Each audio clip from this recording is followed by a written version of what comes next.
And there you have it. We have reached the end of Final Fantasy IV. Just want to let you guys know that it's me around 6 months in the future, and I'm literally recording my overall thoughts as I edit the video. I did have some first impressions on the ending, but my view has changed considerably since then. And when playing back the recording from a few months ago and listening to me give out those first impressions, I kept repeating a lot of stuff, and my thoughts weren't really that structured, so it wasn't really that nice to listen to. It just sounded really repetitive and kind of boring, honestly. But hey, that's what post-editing is for, so here it is. Anyway, I really enjoyed playing through this entire game, and I really enjoyed editing the series as well.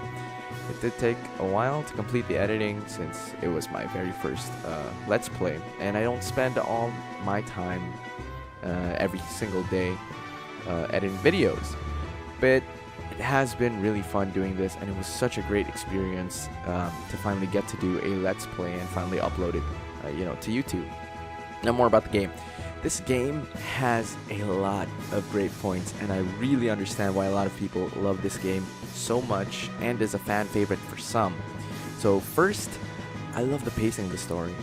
There weren't any dull areas. There was always something to do, something in the story was always acting up, and you don't really get stuck, like how I know there are some older Final Fantasy games where you don't really know where to go, but in this playthrough, I hardly ever got stuck in a single area, and I always had something to do. I always had places to explore, I always had secrets to unfold, and gain some new hidden items or something. So yeah, the story pacing itself was really great, and I liked it a lot.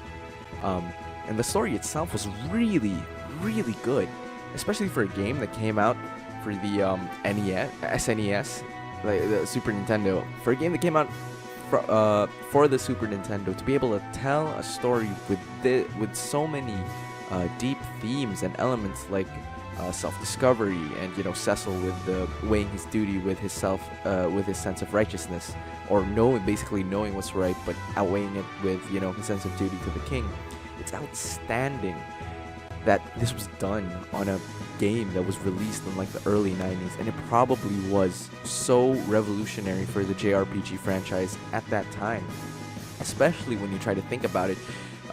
As a person playing this in the 90s, for the original SNES, to be able to get an experience of a story from an RPG game that has this level of depth in the story, it's just amazing. And aside from the story, like, story's a really big factor for me anyway, for games. But aside from that, I really love music in the games. And I've said this about all my other Final Fantasies that I've ever played. I love their story. I love everything about the story of those games. But Final Fantasy IV has a great list of just fantastic tracks. Nobuo Uematsu, the composer, he's always been known as a great composer, especially for the games he made previous to this one. And obviously I know him because he composed a lot of my favorite tracks from the later Final Fantasy iterations. But his composition here in Final Fantasy IV is just as great, or it's just as amazing, to the point that it produced one of my favorite tracks ever in any Final Fantasy game, and that is the Underworld theme. I actually have it as my ringtone right now because I just love it so much. A couple other themes that I really do like are Rose's theme and Rydia's theme. Those are really great tracks, and they're in my Spotify playlist, that I listen to whenever I have to study. It calms me down. It's really nice to listen to. So if you haven't listened to any of the tracks, all of it is on Spotify, so might as well just check them out. Next up is the gameplay. Now, the gameplay is a great experience because I only played Final Fantasy 1 as a classic Final Fantasy. I'm excluding the Golden Age, which I consider Final Fantasy 6 through 10. That's the Golden Age for me anyway. For the classic Final Fantasies, that's like 5 to 1. This Final Fantasy IV was such a big step up from Final Fantasy 1 based on the gameplay, because the battle system was a lot different. They introduced the ATB for the very first time, and can you imagine what it was like in 1991 when the ATB was first introduced? And it was such an innovative thing because it allowed you to strategically place your moves, and not only there's a lot of strategy that goes into it, you have to think on your feet and think quickly, because if you wait too long, your opponent gets an advantage, or the enemy gets a chance to attack, and you might lose your option. So it's all about precision, speed, and accuracy, basically, on how you're dealing with the ATB, which allows for a very different experience in the gameplay. Although the ATB system isn't really my favorite, I do love the conditional turn-based battle system for Final Fantasy X a lot more. But that's just my personal preference. A lot of people like the ATB as well, but to each their own. Next up, the game obviously isn't perfect. There are a lot, not really a lot. There aren't a lot of cons for the game. In fact, majority of the things that I didn't like are probably mostly nitpicks.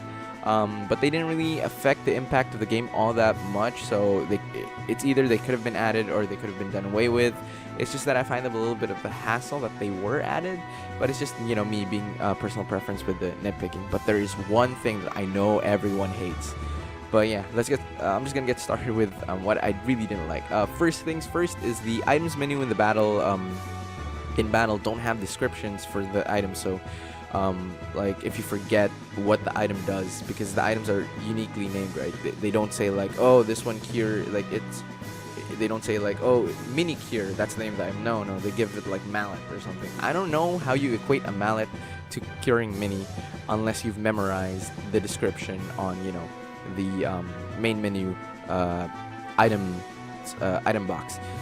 But for in-game battles, when it's really needed, you just don't know. So it's really difficult if you don't have any item descriptions in battle. And obviously the later games fix that. They have a lot of descriptions. There are buttons you can press that will give you a description, like in Final Fantasy IX. You press select and it will tell you, give you a description of what the item does. Final Fantasy X, I think, already has like a description area that tells you what the item does on its own in battle. But I understand this was like a 1991 game, but for especially the version that I was playing, the PSP version, the complete collection, they should have at least added it there. But that it's kind of just a nitpick for me. Honestly, it didn't really affect much of the battle, because most of the items that I did use were kind of self-explanatory, like high potions, remedies, elixirs, and all of that. But for stuff like mallets or Maiden's Kiss, if you don't really know the context for any of those, it'll be hard unless you can actually see the item description in game. Next up is the lack of variety of equipment in the game. Now, this goes for both weapons and armors, but mostly for the armors, because at least the weapons, they have, some characters have exclusive weapons for like their final weapon and all of that. But for the armor, for most of the game, it's mostly me just buying the best armor in a certain area for that portion of the game, and then buying like multiple sets of that armor and giving them to each of my characters. There really isn't that much customization. I mean, there was a lot to choose. Like, there are a lot of equipment slots to put in, but just based on the amount of equipment that you're actually given, or you actually find, or that's available to you, it isn't really that great. But aside from that, especially in the late game, this kind of doesn't really matter anymore, because there's a lot of specific items that are really good, but they're only limited to a few. So that's where the variety comes in. So that's why I don't think the lack of equipment is so big, but it was kind of an issue in the early game. It didn't feel like I was customizing my characters. It was more like just making each and every one the same in terms of the armor department. Next up is a little bit more of a nitpick, but more of just a great annoyance, is the fact that there's the storage space has in the bag. There's a capacity to it. I'm okay with having a storage capacity, but just leaving it at 48 unique items, that's way too low. And I didn't find a single way on how to expand that. Yeah, sure, there's the fat chocobo and all of that, but I mean, there really is no need for any of that. especially when you have so many items and so many equipments that are just basically lodged in the same slot, unlike, you know, some other games where they separate equipment and items. For example, like Final Fantasy VII, your bag never runs out for some weird reason, or there's just too many slots to fit everything in. So I mean, there's always that. But the storage space doesn't really affect the game all that much. It just really, I don't know. It's just, you know, to each their own. Next up is the encounter rates, man. The encounter rates were just so freaking bad. I don't know. I did read about it. I tried doing some research about the encounter rates, and some stuff came up like it's a 50% rate per tile. And then the ambushes rate for that is based on your level or how many times you run from enemies or something. But yeah, I don't really know about it. Encounters have always been a problem for each and every Final Fantasy game since, you know, the first one. But Final Fantasy IV by far has the worst encounter rate that I've ever experienced. But yeah, other than those, but I mean, the encounter rate isn't that much of a deal breaker for this game. It's not a deal breaker at all, because literally every single Final Fantasy game that I would recommend someone play has all those encounters. So when you're going into Final Fantasy, you're gonna have to expect random encounters to begin with. It's just that the rate here is just a little bit higher than majority of the games. The majority of the other Final Fantasy games that I have played. Yeah, but other than that, my opinion of the game does not change at all. It's still a fantastic game, a great place to start playing Final Fantasy, and a lot of people recommend this as your start for the Final Fantasy, and I can see why as well. Me personally, I still do, especially for now, this time right now, still play Final Fantasy X because it has like the graphical aspect is still pretty good, and the conditional turn-based battle system will get people used to a turn-based battle system on its own. So yeah. But for Final Fantasy IV, again, great game. To all of you that have been watching this since the very beginning, thank you for watching. But if you just tuned in, you know, a little bit recently, or just watched the ending, thank you as well. At least you reached this far in the playthrough, or at least you've reached this far in the video. So I'd like to thank you again for just supporting this endeavor. It was so fun to do this. I will be doing more Let's Plays in the future, so keep track of that. I want to take a break from Final Fantasy games in preparation for Final Fantasy VII, because I don't want to oversaturate this channel with just Final Fantasy content here and there. I might do Kingdom Hearts next, so just keep track of that. So yeah, once again, guys, and for the last time in this series, thank you so much for watching. If you think that I'm going to do the additional dungeon here, I'm probably not. It's been 6 months since I've played this game, so I'm probably not going to do that. The after years, though, I might. So we'll see how that goes. So thank you guys once again so much for watching. You better take care, and I'll see you all again in my next Let's Play. Peace out.